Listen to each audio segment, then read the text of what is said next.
Hi, welcome to Sherin's kitchen. இன்றைக்கி நம்ம ஷெரின்ஸ் கிச்சனில் ஒரு அருமையான ஒரு சட்னி ரெசிபி தான் பண்ண போகிறோம். இட்லி தோசைக்கு ரொம்ப பொருத்தமாக இருக்கக்கூடிய ஒரு சட்னி, அதே சமயம் டேஸ்ட்டும் பார்த்திங்கன்னா அவ்வளோ அருமையாக இருக்கும். அந்த மாதிரியான ஒரு சட்னி தான் இன்றைக்கி நம்ம கிச்சனில் பண்ண போகிறோம். அப்புறம் நான் பார்த்திங்கன்னா நம்ம இந்த புது வீட்டுக்கு நான் 15 நாளாக வீட்டு பக்கமே வரல. எதுக்காக அப்படின்னா, நம்ம வீட்டில் ஒரு சில ஃபங்க்ஷன்லாம் நடந்துட்டு இருந்துச்சுன்னு உங்களுக்கு தெரியும். பிரியாவை பொண்ணு பார்க்க வந்தாங்க, நாங்கள் மாப்பிள்ளை பார்க்க போனோம். அப்புறம் அவங்க பிரியாவுக்கு பூ வைக்கிறதுக்கு வந்தாங்க. இந்த மாதிரி நாங்கள் அங்கங்கேயே அலைச்சல்லையே எங்களுக்கு போயிருச்சு. அதுக்கப்புறம் என்னென்னா, ஹஸ்பண்ட் பிறந்த நாள், அப்புறம் பிரியா பிறந்த நாள், இந்த மாதிரிலாம் வந்துச்சு. அப்படியே ஒரே 15 நாள் இல்லை, 15 நாளைக்கு மேலேயே ரொம்ப பிஸியாகவே இருந்துட்டேன். 20 நாள் கிட்டேயே பார்த்தீங்கன்னா ஒன்றுமே பண்ண முடியல, அந்தளவுக்கு பிஸி. அதனால் வீட்டுக்கே நான் வரல. இன்றைக்கி தான் நான் வீட்டுக்கு வந்திருக்கேன். ஒரு 20 நாள் கிட்ட, கண்டிப்பாக 15 நாள்லாம் கிடையாது, 20 நாளே இருக்கும். அதுக்கப்புறம் இன்றைக்கி தான் நான் வீட்டுக்கே வந்திருக்கேன். வந்து பார்த்தா மாமா 2 நாளாக எல்லாம் க்ளீன் பண்ணிவிட்டு செடிங்களுக்கெல்லாம் தண்ணியெல்லாம் ஊற்றிட்டு வந்திருக்காங்க. ஆனால் நாங்கள் இத்தனை நாள் வராதனால என்னாச்சுன்னா, செடியெல்லாம் கொஞ்சம் பழுத்து போயிருச்சு, கொஞ்சம் இலைங்கள்லாம் பழுத்துருச்சு. இதை மாடியில் போய் தூக்கி வச்சிடலாம் அப்படின்னு சொல்லிட்டு பிளான் பண்ணியிருக்கோம். பிரேக்ஃபாஸ்ட் இல்லைன்னா டின்னருக்கு நம்ம இட்லி தோசையெல்லாம் செய்வோம். அதுக்கு பொருத்தமான சட்னி தான் இன்றைக்கி நம்ம பண்ண போகிறோம். நான் நம்ம கையில் இந்த மாதிரி ஒரு கையளவுக்கு வேர்க்கடலை எடுத்திருக்கேன். அதை வறுத்து எடுத்துடலாம்.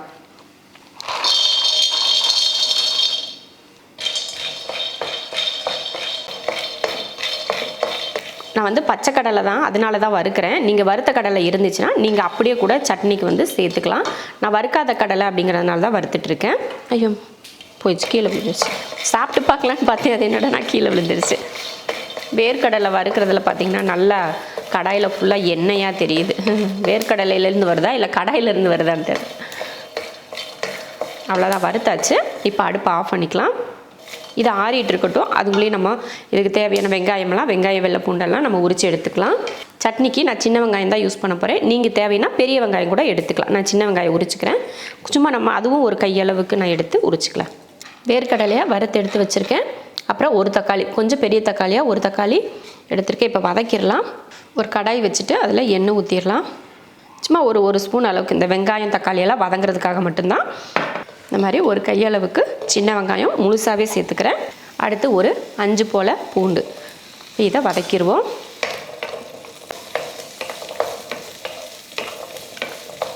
வெங்காயம் வெள்ளைப்பூடு நல்லா வதங்கினதுக்கப்புறமா ஒரு தக்காளி. இதுக்கு பார்த்திங்கன்னா நான் வரமிளகாய் சேர்த்துக்கிறேன். ஒரு 6 போல் வரமிளகாய் எடுத்திருக்கேன். அதையும் சேர்த்துட்டு வதக்கிடுவோம். அடுத்ததாக பார்த்திங்கன்னா இந்த மாதிரி சின்ன சைஸில் கொஞ்சமாக புளி, அதையும் போட்டு வதக்கிடலாம். இப்போ அடுப்பை ஆஃப் பண்ணிடுவோம். அந்த சூட்லேயே அந்த புளி கொஞ்சம் அந்த சாஃப்டாயிரும், அதனால தான் சூட்லேயே போட்டேன். பார்த்திங்கன்னா வதக்கியாச்சு. நம்ம வேர்க்கடலையே மிக்ஸி ஜாரில் போட்டுடலாம். இது நல்லா ஆறட்டும், அதுக்கப்புறமா எடுத்து அரைச்சிக்கலாம். ஏன்னா இதில் போட்டு தான் ஆற வைக்க போகிறேன்.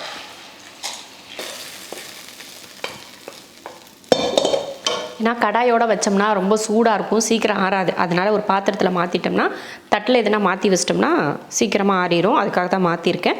ஆறட்டும், அதுக்கப்புறமா நம்ம எடுத்து அரைக்கலாம். சட்னிக்கு எல்லாம் ரெடி பண்ணி ஆற வச்சாச்சு. அடுத்தது என்னன்னு பார்த்தீங்கன்னா, நம்ம வீட்டுக்கு கொஞ்சம் பொருட்கள்லாம் வாங்கியிருக்கோம், ஃபர்னிச்சர்லாம் வாங்கியிருக்கோம். அது எப்படின்னு பார்க்கலாம். அதுக்கப்புறமா பார்த்தீங்கன்னா, என்னோடய ரூம் இருக்குது பார்த்திங்களா, அந்த ரூம் முதல்ல வேறு கலரில் இருந்துச்சு. இப்போ நான் அந்த கலர் மாற்றிட்டேன்.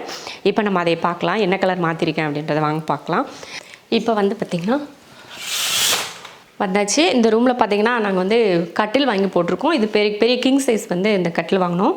எங்கன்னா ராயல் ஓக், இங்கே துடியலூரில் இருக்குது, அங்கே தான் வாங்கினோம்.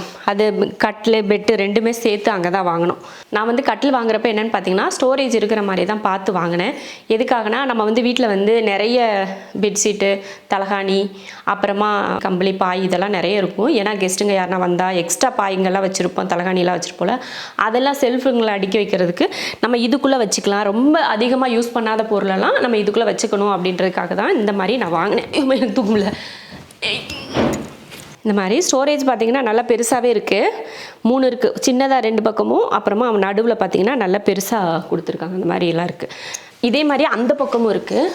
இதை எடுத்துகிட்டு இதை கீழே தள்ளிட்டோன்னா அந்த பெட்டை தூக்கிட்டு அங்கே ஒரு ஸ்டோரேஜ் இருக்குது. இதில் பாதி அங்கிட்டு இருக்குது பார்த்திங்களா, அதுலேயும் ஸ்டோரேஜ் இருக்குது.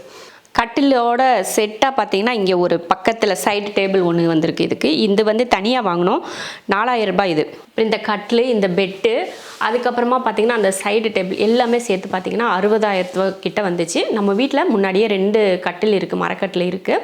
அதை வந்து அஸ்பக் ரூமில் ஒன்று, அஸ்மா ரூமில் ஒன்று போட்டுட்டு இந்த ரூமுக்கு வந்து பெரிய கட்டிலாக இருக்கட்டும் அப்படின்னு சொல்லிட்டு பெரிய கிங் சைஸாக ஒன்று வாங்கிட்டோம். இந்த கவர் வந்து பெட்டோட சேர்ந்து வரல, இது வந்து நாங்கள் தனியாக ஆர்டர் போட்டது. இது வந்து வாட்டர் ப்ரூஃப், தண்ணியெல்லாம் கொட்டினால் இதில் தண்ணியே ஊற்றிட்டாலுமே அடியில் பெட்டுக்கு வந்து போகாது, அந்த மாதிரியானது. இது வந்து இந்த பெட் கவர் வந்து பேக் ஃபிட், ஆன்லைனில் தான் நாங்கள் வாங்கினோம். பெட்டோட கலர் இந்த கலர் தான், நல்ல சாஃப்ட்டு. இந்த இங்கே பார்த்தீங்கன்னா தண்ணியெல்லாம் இறங்காத மாதிரி இங்கே இருக்குது பாருங்கள், நல்லா இருக்குது. இது பார்க்குறதுக்கு நல்லா சாஃப்டாக தான் இருக்குது. நான் வாங்கினப்போ பார்த்தீங்கன்னா என்ன இவ்வளோ முரடாக இருக்குது அப்படின்ற மாதிரி தான் இருந்துச்சு. மாமா தான் வந்து இதை வந்து கவரை போட்டு வச்சுருந்துருக்காங்க. இதில் பிளாஸ்டிக் கவர் இருந்துச்சு, அதை தூக்கிட்டு இதே போட்டு வச்சுருந்துருக்காரு. அவ்வளோதான். இது நல்லா இருக்குது, சரி இது யூஸ்ஃபுல்லாக இருக்கும், கொஞ்சம் நல்லா இருக்குது. நான் நினச்சேன் இதே மாதிரி அடியிலையும் போட்டுட்டோம்னா அடியிலையும் ஈரம்லாம் இருக்காதே அப்படின்னு சொல்லி பார்த்தேன். சரி மேலே மட்டும் இருக்கட்டும், நல்லா தான் இருக்குது சாஃப்டாக. இதுக்கு மேலே நம்ம எப்பயும் போல் கவர், பெட் கவரில் இதுக்கு மேலே நம்ம எப்பயும் போல் பெட் கவர்லாம் விரிச்சிட்டோம்னா நீட்டாயிரும். அப்புறம் பார்த்திங்கன்னா ரூமோட கலர் சொன்னேன் பார்த்தீங்களா, நான் முதல்ல வந்து க்ரீன் கலர் இருந்துச்சு, நான் வந்து அதை மாற்றிட்டு இந்த ஒயிட்டாக எனக்கு வேணும்னு சொல்லிவிட்டு நான் ஆள் வச்சு இந்த மாதிரி பெயிண்ட் வாங்கி கொடுத்துட்டு அதுக்கப்புறம் ஆள் வச்சு அடிச்சுக்கிட்டேன் நான் தனியாக. அப்புறமா அவ்வளோதான். இந்த கலர் எனக்கு என்னமோ அந்த கலரை விட இந்த கலர் எனக்கு ஓகேவாக இருக்குது. ரூம் வந்து கொஞ்சம் வெளிச்சமாக தெரிகிற மாதிரி இருந்துச்சு. ஏன்னா நம்ம கபோர்ட் கலர்லேயே நம்ம அங்கே வந்து பெயிண்ட் அடிச்சிருந்தோம். நான் சொன்ன டிசைனில், நான் சொன்ன கலரில் அவங்க இந்த டிசைனுக்கு நான் சொன்ன கலர் அவங்க அடிச்சிருந்தாங்கன்னா பார்க்குறக்கு ரொம்ப அழகாக இருந்திருக்கும். அது வந்து எனக்கு பிடிக்கல. அந்த சில்வர் கலர் கோட்டிங் வந்து அந்த மேலே வந்து இதுக்கு மேலே சில்வர் கலர் கொடுத்தாங்களா, அது பார்க்குறதுக்கு எனக்கு அந்த அளவுக்கு பிடிக்கல. நான் ஒயிட் கலர் தான் வேணும்னு கேட்டிருந்தேன். வீட்டில் எல்லாரும் சொன்னாங்க ஒயிட் கலரை விட இதுதான் நல்லாயிருக்கு அப்படின்னு சொல்லிட்டாங்களா, அது அப்படியே வேணான்னு சொல்லிவிட்டு நான் அப்படியே விட்டுட்டேன். அப்புறம் நம்ம பாலெல்லாம் காய்ச்சினதுக்கப்புறம் இப்போ தான் கொஞ்சம் ஒரு மாதம் ஆச்சு இது அடித்து. ஒரு மாதத்துக்கு முன்னாடி நான் ஒயிட் கலர் வாங்கி கொடுத்து எனக்கு இதை ஃபுல்லாக ஒயிட் பண்ணி கொடுத்துருங்கன்னு சொல்லி ஒயிட் கலர் வாங்கி கொடுத்து ஒயிட் பெயிண்ட் அடித்தாச்சு ரூமில். நல்லா ஆறிடுச்சு. மிக்ஸி ஜாரில் இதில் சேர்த்துடலாம். வேர்க்கடலையை வறுத்து எடுத்துருக்கோம் இல்லையா, அது கூடவே இதையும் சேர்த்துடணும். கொஞ்சம் மல்லித்தலை, கொஞ்சமாக கருவேப்பிலை, தேவையான உப்பு. இப்போ இதை அரைச்சி எடுத்துருவோம். சட்னி பார்த்திங்கன்னா அரைச்சாச்சு. நான் எப்போயுமே சட்னி அரைக்கிறப்ப சொல்கிறது தான், ரொம்ப வலுவலுப்பாலாம் அரைக்கக்கூடாது, கொஞ்சம் அது குறகுறப்பாக இருந்து அரைச்சாதான் சாப்பிட்றதுக்கு நல்லாயிருக்கும். அருமையான ஒரு சட்னி. இப்போ மிக்ஸி ஜாரில் இருக்கிறதெல்லாம் வலிச்சு போட்டு கொஞ்சம் தண்ணி ஊற்றி கலந்து இதில் ஊற்றிக்கலாம். இப்போ வந்து சட்னியை வந்து கொஞ்சம் தாளிச்சிக்கலாம். எண்ணெய் காஞ்சதுமே கொஞ்சம் கடுகுலந்து போட்டு கருவேப்பிலையும் கொஞ்சம் போட்டுடலாம். அருமையான ஒரு வேர்க்கடலை சட்னி ரெடி ஆயிடுச்சு பாருங்கள். இது இட்லி தோசைக்கு தொட்டு சாப்பிட்றதுக்கு அவ்வளோ அருமையாக இருக்கும். நான் வந்து காரம் வந்து நல்லா அதிகமாக சேர்த்துருக்கேன், அதனால் அந்த காரம் புளிப்பு இதெல்லாம் சேர்ந்து இருக்கப்போ அவ்வளோ அருமையாக இருக்கும். இதே போல் சட்னி நீங்களும் செஞ்சு பார்த்துட்டு எப்படி இருக்குன்னு சொல்லிட்டு கமெண்ட்டில் சொல்லுங்கள். பிடிச்சிருந்தா லைக் பண்ணிவிட்டு ஷேர் பண்ணுங்கள்.